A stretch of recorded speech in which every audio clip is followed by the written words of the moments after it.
if you look at the data from the most recent NISDA, there is, I think, increasing exposure and increasing use that you can see in this data overall for the entire country. So it's definitely increasing. If you look at marijuana there in 2021, in people 12 or older, it was 36.4 million. And then it increased in 2022, and then it increased a little bit more in 2023.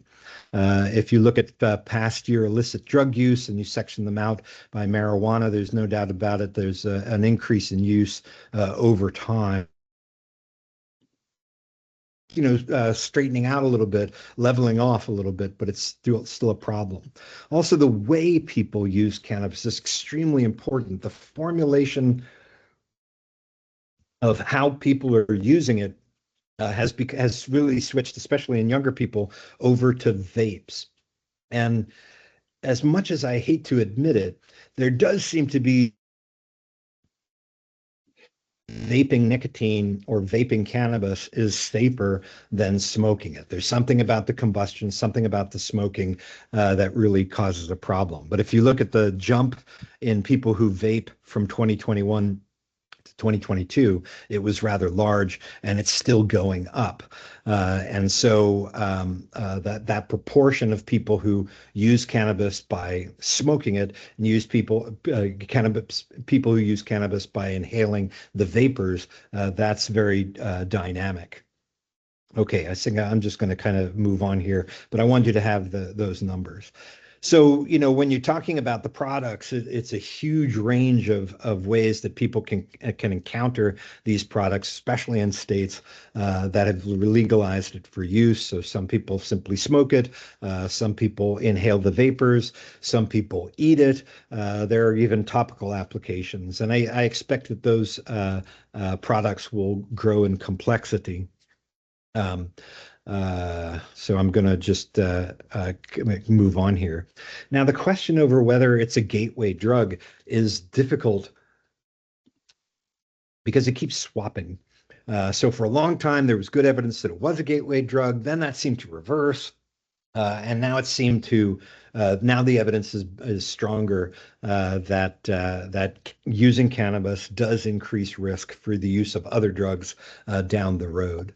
One person who did a lot of work on the gateway drug hypothesis was this woman, Denise Kandel. Her husband is Eric Kandel. Eric Kandel is a Nobel Prize winner. He's probably the planet Earth's expert on learning and memory. But Dr. Kandel is just as accomplished a researcher, and she's been doing research on that idea of the gateway drug. And what she found is that there's an association between nicotine and further drug use that's much stronger than cannabis ever is. So basically, she was doing research on people and following them forward in time. And if they were exposed to a single dose of nicotine, that actually increased their risk of cocaine addiction if they were exposed to cocaine in that next 7 days. And she was able to link it to a particular epigenetic change that's actually, you can find it. It's quite measurable. It wasn't an enduring epigenetic change. It's not going to cross generations. In fact, it only lasted a week. After that exposure to nicotine, it was gone. But during that next 7 days, its nicotine seemed to prime the risk for cocaine use and cocaine use disorder. It didn't seem to work in the other direction. It wasn't necessarily that people who were using cocaine were more likely to use nicotine and get addicted to nicotine, but it definitely strengthened that idea that there are epigenetic changes that occur when a person is exposed to one intoxicant that probably also apply to other intoxicants. And I think that research is going to, bear out, and it fits with our understanding of the dopamine hypothesis that there's always a price to be paid for intoxicants. intoxication. Obviously, some drugs are much more toxic than others, much more likely to produce addiction than others, and the route of administration is important. But I think even people who are exposed to lesser degrees of intoxication, there still is that problem. So if I might, I'm just going to do a small diversion here and talk a little bit about the neuroscience of addiction. We know that addiction is heritable. We know that the heritability of addiction is about 50 to 75, 66%, sorry, 50 to 66%, that famous proportion, 40 to 60%. But that heritability seems to apply from drug to drug, and even with one process addiction, 49% of the heritability of gambling disorder is purely genetic. But I should be very careful about what I mean when I say heritability. I don't mean, for instance, that a person who has a parent or a grandparent with alcohol use disorder has a 1 in 2 to 2 in 3 chance of becoming an alcoholic. We know that it increases about 4 times for each family member. So one parent 4 times, 2 parents 8 times. But really what that describes is more the risk of becoming addicted over time. So really these percentages don't describe that they don't just make the statement that the person is doomed to experience that, but they do describe the vulnerability. And anytime you see the word risk in public health, and that's the most important 4-letter word in public health, there's very often the opportunity to push back. And that would be by creating resiliences. So a lot of our patients, when they come to treatment, they feel very guilty about their alcohol use disorder, and they're very worried about passing it on to their child. But I think that there's enough understood about the epigenetics of addiction that you could say that the epigenetics that favor alcohol use disorder are being erased in favor of those epigenetics that create a resiliency against it. And I think that that's a much more positive way of viewing this problem. So when I say that if I were to make a statement like, well, the reason that Native Americans have a higher prevalence of alcohol use disorder is because of their genes, that's actually inaccurate. That's not the way we look at it today in public health. There are genes that certain groups of people have, but they tend to be more neutral on their own. It really depends on how those genes operate in an environment. And so if we want to apply, if we want to really try to find the causation of where the substance use disorder is, it's best not to blame the genes and look more at social determinants of health and how that gene is actually operating in that environment. And this can be related to what we understand about epigenetics. And of course, the most famous epigenetic study is the Over-Calyx study. And this is the study that found that if a group of people in a particular window of development were exposed to a stressor, it changed the likelihood of that disease in future generations. That's a very powerful idea. And I think epigenetics gives us a way of understanding that. But it also, I think, helps us see the glass half full. It's not just that these epigenetic changes can go in the bad direction, they can also go in the good direction. And so I have to be careful about the way I roll out genetics with our patients. People can get very, very depressed. So I try to really, show that genetics and epigenetics can not only explain the risk, but they also can explain the heritability of the parent's recovery. When we talk about the basic model of addiction, or at least the basic definition of addiction, that would be substance use disorder. But for the most part, and this is what the dopamine hypothesis says, is you can take out the word substance and put in the word of, other drugs. In fact, even the term substance use disorder has a certain bias to it because it favors chemicals. I'm hearing more and more addiction medicine specialists use the term use disorder. Personally, I think that's kind of awkward. I just like the term addiction, but the DSM has never loved that term. But if you look at those 11 criteria that we're all familiar with, you may notice that if you drop the two that really are not unique to addiction, and that would be tolerance and withdrawal. Lots of medications that aren't addictive also produce tolerance and withdrawal. So if you drop those, the remaining nine tend to cluster.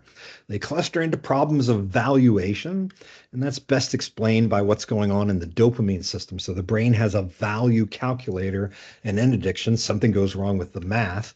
They cluster into problems of learning and memory. That would be dopamine working together with another neurotransmitter, glutamate, to create drug memories that are much, much too strong. This is, I think, where you can find the overlap between trauma disorders and addictive disorders. Obviously, the exposure to the trauma in trauma-related disorders is extremely aversive, but we know that it also includes a release of dopamine. So it's not just good things that release dopamine. It's not just positive intoxicants. Other things release dopamine too, like trauma. So I think this is where you can sometimes see that symptomatic overlap between substance use disorder and trauma-related disorders. And then lastly, problems that occur in the frontal cortex. Because dopamine and glutamate both relate to the functioning of the frontal cortex. This is the way I kind of see it. This is my quick and dirty list. And it's the first one that gets all the attention: persistent use despite negative consequences. Yes, that's what the family cares about. That's what everyone around the person with addiction cares about. I find that the person who actually has addiction cares a lot more about that last one, and that is the craving of addiction. But what we understand is that that's a good place to start. Something has gone wrong in the brain's ability to recognize, rank, remember, and then predict things that are good for survival. We've all heard of the famous Olds and Milner study. This is sort of the anchor study that you hear about when you talk about the neuroscience of addiction. And what Olds and Milner found is that it's possible to short circuit the survival drive. They were able to get mice to press a lever to deliver drugs to a very particular area of the brain, and they wouldn't listen to any other survival drive. Later, it was found that drugs do the same thing. If you put drugs into that particular area, the animal will just use that to the exclusion of all other things that they need to survive until the point of death. Later studies replaced that probe with a double-barreled syringe where you could release the drug into the nucleus accumbens, but then immediately through the outer bore, suck up whatever fluid was there. So we know something's happening in the nucleus accumbens. What's happening? And what they found is that with all intoxicants, there was an increase in the concentration of dopamine in this particular reward structure of the brain. And this is the basis of the dopamine hypothesis. It's one of the most stable areas of science, let alone medical science. And I don't think it's going anywhere. So we could make the argument that maybe cannabis releases less dopamine than, say, methamphetamine. Methamphetamine, cocaine seem to be at the top of the list, but it still has a very strong dopamine component. The argument was also made for psychedelics that they don't release a lot of dopamine.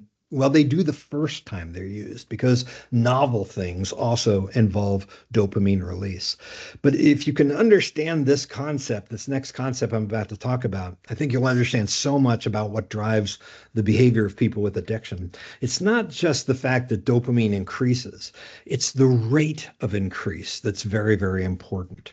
And that relates not only to the pharmacology of the drug, but also the route of administration.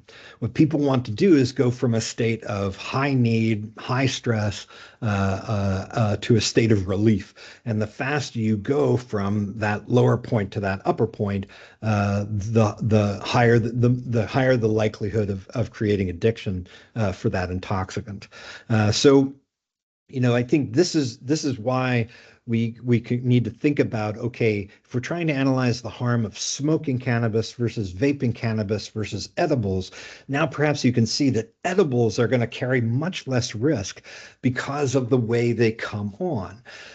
Vaping carries much less risk because you're removing a lot of the combustible products, but it's still delivered very, very quickly, and therein lies the problem.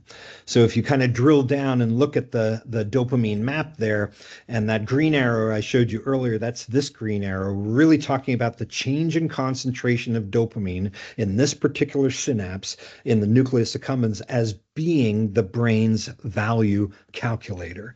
And what drugs do is they overwhelm that calculator. It was meant for normal releases of dopamine, but it's these spikes of dopamine that are particularly toxic. And the reason that cocaine and methamphetamine can release so much dopamine is that they have no middleman. But other drugs still work on this synapse. They just come through a back door, right? They work through an intermediate neurochemical, but then downstream create that spike of dopamine. What's so interesting about cannabinoids is they actually come postsynaptically. So they're at the end of all of this. And so whatever signal manages to come in, they magnify it. They basically say, oh, you thought it was good, it's even better than that. And that's why I think you can have such a range of effects when it comes to cannabinoids, and why people can say that it applies to so many different things, that they use it for their anxiety, that they use it for ADHD, that they use it for social phobia, that they use it for depression or sleep or pain, because you're going to get a little bit of everything with cannabis. And that means when you take it away, it's going to leave a big hole. And so people will need a lot of support in that period of cannabis withdrawal, and then that longer period of cannabis post-acute withdrawal. But this is essentially the central dogma of addiction neuroscience. What all of these chemicals have in common is that they release dopamine. And I think you can see where this is going. Behaviors too can be manipulated, practiced, ritualized in ways that release dopamine almost to the same degree as the chemicals. And that's what gives us a much wider understanding of what could make up any one person's addiction. So there are a number of combinations here which are particularly worrying. Certainly the use of cocaine with alcohol. We've all kind of learned that those in the bloodstream form a third drug that has much greater toxicity. MDMA, along with caffeine, those two potentiate each other as well. And when cannabis is used with nicotine, the harm increases by quite a bit. So that's something that I think, most people would know. When you talk about smoking a spliff, that's basically a portmanteau of two words, split and whiff, because people split what's in the joint between cannabis and tobacco, and that act right there carries a lot more harm. So I won't spend a lot of time more on this, but if you're interested in my periodic table of the intoxicants, that's basically what this thing is. I took the periodic table of the elements and kind of put all the intoxicants in it, arranged according to class. And for a long time, those brown ones there, the cannabinoids, there were only a few of them, and one of them was CBD. Well, when I redid this, I had to remove CBD because CBD is not an intoxicant. It truly is a cannabinoid with no dopaminergic activity. But if you look at the remainders, and generally, with my little chart here, as you go from left to right, the drugs become more potent, or they bind to the receptor that they bind to tighter. They have that greater activity at that receptor. And so the prototype for the cannabinoids would be delta 9 THC. That's the MJ there. But all of the others have some activity. Now, I'll be honest with you, cannabivarin, there's some argument about whether it is psychoactive or not. I'm going to keep it up there, but it could be that drops off. But all of the other squares there are cannabinoids. Some of them are pharmaceuticals, some of them are phytocannabinoids. They come from plants, but they all have some activity at a cannabinoid at the CB1 receptor in particular. So there are these two populations of receptors, CB1, and CB1 is the money receptor. When you bind CB1, you get all those intoxicating effects, you get the release of dopamine, and you also get a lot of the clinical effects that people are looking for. And there are CB1 receptors in the brain, yes, but they're all over the body. And so you can expect to have a very somatic experience as well. CB2 does not lead to intoxication, but it may have a lot to do with inflammation.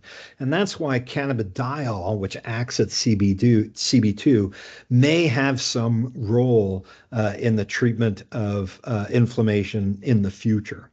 But these are all these different cannabinoids. So, there's tons of them.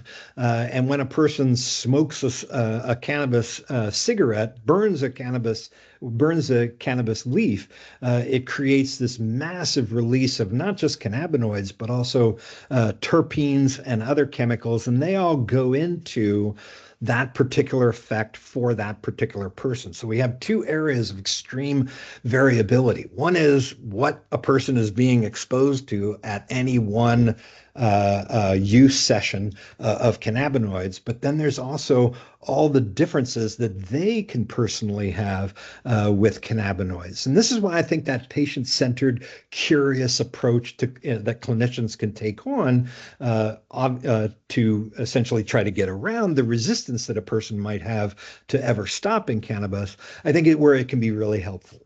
What does this drug do in you? I know what other people, might experience, but I'm interested in you. What is it that you're trying to treat when you use cannabis? And I think that can be quite useful in sort of, drawing out that person's narrative. Everyone wants to talk about their drug, so let them. So let them, tell you exactly how this drug works in their life, and then try to bring it back around to, okay, well, how can we make changes that really support your health? Is there some way that you could use a lower potency product? Could you spread out the frequency of use a little bit? Could you not put tobacco in it and maybe think a little bit about vaporized oils? That might be safer for you. And I think that that's a helpful way to look at it. I might have to change my chart even yet again, because now there are all these cannabinoids that aren't delta 9 THC, but they're very similar to it. So you just move that double bond over to another carbon, and all of a sudden it's delta 8 THC. Now the laws that apply to delta 9 THC no longer apply, and this is why some people believe that they can sell delta 8 THC and scoot under those federal laws. The state can pass whatever law it wants to. The Supremacy Clause of our Constitution gives the Controlled Substances Act, which is a federal law, supremacy over whatever the state says. So even the person who's living in a state that has passed laws that allow recreational use of cannabis, they are still at risk of being prosecuted under that federal law. Now it turns out there's also a delta 10 THC, so I'm really going to have to go back and kind of look at that row of cannabinoids, because there are just so many of them. It's such a fascinating class of drugs.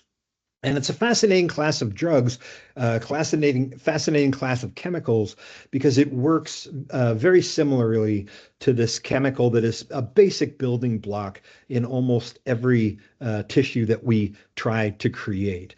So that would be arachidonic acid. There's another one called 2-AG, and these are basically endogenous cannabinoid ligands. So when I talk about phytocannabinoids, I'm talking about those drugs that come directly from the plants. That would be these right here.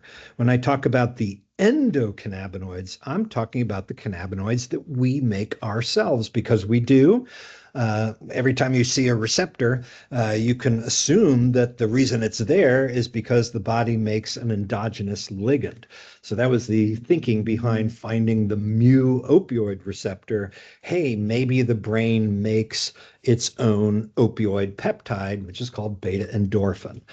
There's also enkephalins and dynorphins and all of these other drugs that bind to other opioid receptors. Well, it turns out there's a chemical that's been discovered called anandamide, and it is an endogenous opioid that we ourselves make. The only reason that we're smoking pot is that it stimulates that system that we already have. But let me just show you the range of effects that cannabinoids can have in the body. This is the cannabinoid system. It is everywhere. How we ever thought we knew anything about the brain without understanding a cannabinoid system, I think is going to be something of a source of embarrassment to us in the future. There are very few systems in the body that don't have some input from the cannabinoid system. So it's important in inflammation, it's important in vasoconstriction, it's important in vasodilation. So delta 9 THC is extremely vasoactive and also active in the heart. It also is important in clotting, and of course, its most famous effect on the reward system. So I think this is just a system that you can expect to have tremendous variation in effects. And people, if they're dealing with a particular clinical problem and they encounter an intoxicant like cannabis, they'll just apply it, and they'll say, "I got a problem here, and this works because it creates this massive change." And whether that massive change is actually antidepressive or anti-anxiolytic or helps with ADHD, there's just no evidence for that at this particular time. So we talked a little bit about the genome, and we talked about the epigenome and the exposome. Now we can think about the endocannabinoidome, which is this giant system which is characterized by complexity, right? That's all of this. Redundancy. So if you take one chemical out, don't worry, there's another pathway over here that another cannabinoid can work on. So you don't lose that effect. And also promiscuity, in that cannabinoids can move around and basically have whatever effect that person is looking for. So I think that there's some evidence that a CB2 ligand like cannabidiol, which does not have any psychoactive properties on its own, might have a very wide range of effects. Definitely, I think it has some effect on inflammation. The evidence is reasonably strong that it also affects pain. It may also be good for sleep. But there's not going to be an end to the list of things that people will say it does, because this is such a complex system. And no one agrees that young people should be exposed to cannabinoids. So we're kind of coming to the end here. But I just wanted to add a few more of these slides in here. This study is one that everybody's talking about right now. It came out over the summer, and it shows that there are very definite cardiovascular risks that are associated with the use of cannabinoids. This was a particularly big study that was done on over 400,000 people. Now, it's essentially a point-in-time study, a cross-sectional study. So you can't really watch what's happening over time. That's what you would use a cohort study for. So when you're really trying to, figure out risk factors to a particular behavior, you need a cohort study, and also what works best is a prospective cohort study. So when we talk about, the Framingham Heart Study, that's one of the most famous cohort studies ever done. These are massive studies that are incredibly expensive. They are usually so long that they outlast the life of their, primary principal investigators. But this wasn't that. It was just a snapshot of what was going on in time. And it was also based on self-report. Those are weaknesses of it, but the associations were particularly strong because in this study, they adjusted for other cardiovascular risk factors like age and alcohol use and tobacco use and sex and obesity and presence of diagnoses like diabetes. So in this study, 4% of the people who were surveyed used cannabis. And what they found is that there was a very, very strong association with myocardial infarction, with stroke. The actual incidence of cardiac disease or coronary artery disease did not rise into the level of significance, but when it was factored in with the other two to make a composite score, the risk increased. So there's no doubt about the fact that smoking pot worsens medical problems like cardiovascular disease. This evidence, I think, is only going to accumulate, and that's because THC has hemodynamic effects because there are CB1 and CB2 receptors in those important tissues. You may also be familiar with the fact that there's this kind of paradoxical effect that can occur when people change their pattern of use. So this is called cannabis hyperemesis syndrome. And what's interesting about it is it happens in people who have already been using cannabis for some time. They may have been using cannabis for years and not really having a problem. In fact, cannabis is also effective as for nausea and vomiting of things like chemotherapy. So we frequently use the cannabinoids as antiemetics. But it seems that as the person changes their dose or changes their frequency of use or changes the potency of the product that they're using, that reverses. And so this is a terrible condition where people can simply not stop vomiting. They're cyclically vomiting.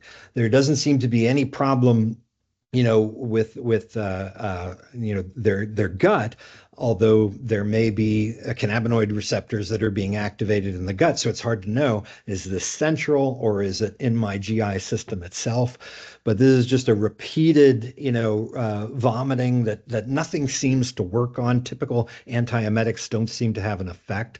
And it occurs in chronic, regular, and heavy users of cannabis, even after years of use and usually when they change their behavior. It has also been reported in CBD, so it's not just those psychoactive cannabinoids. No one's really sure what's going on here, but one of the weird things is people often figure out that if they take a hot shower or if they take a hot bath, it seems to go down a little bit. So people will very often, have to spend hours in a hot shower to get any kind of relief from this cyclic vomiting.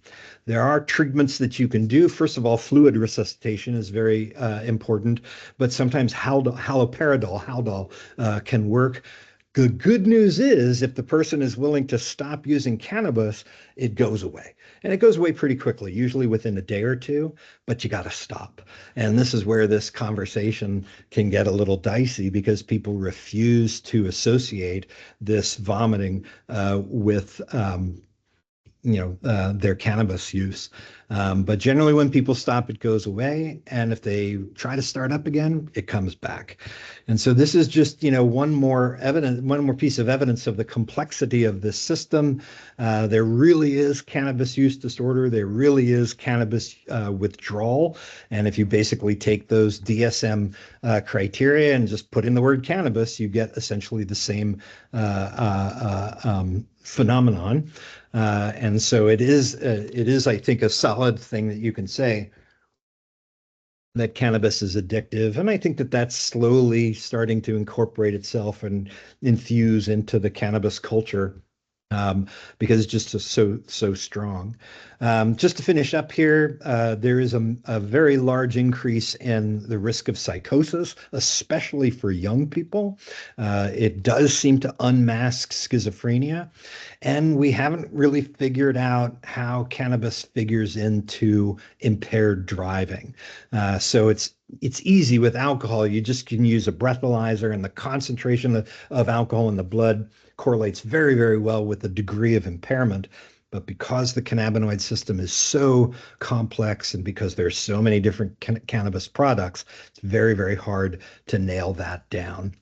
So that's my last slide at this point. I really kind of just kind of, rolled over everyone's questions. If you don't mind, I'll kind of go back. Yeah, when applying for the medical marijuana card in Oklahoma, you know, usually it's the state legislature that has created the list of when a person can be given a medical marijuana card.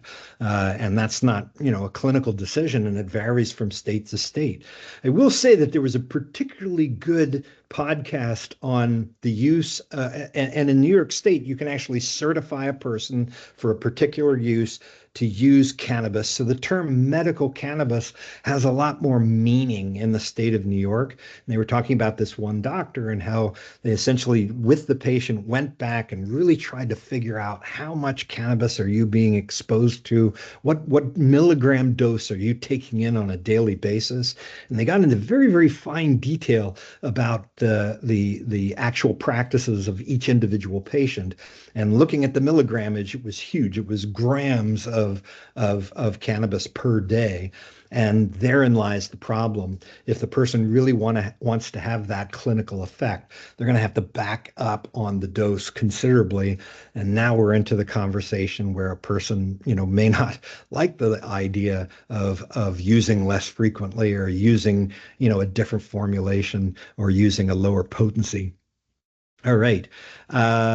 Yes. Okay. Well, I'll tell you what, I kind of went over my time here a little bit, but again, I will just put my email in the chat window here, and if I can send you any of the papers that I talked about today, I'd be glad to do that. I also keep them in yet another Dropbox, and if you email me, I'll send you the link to my big Dropbox that has all my favorite and what I think are important cannabis studies arranged according to their particular topic, whether it's prenatal exposure or cannabis hyperemesis syndrome.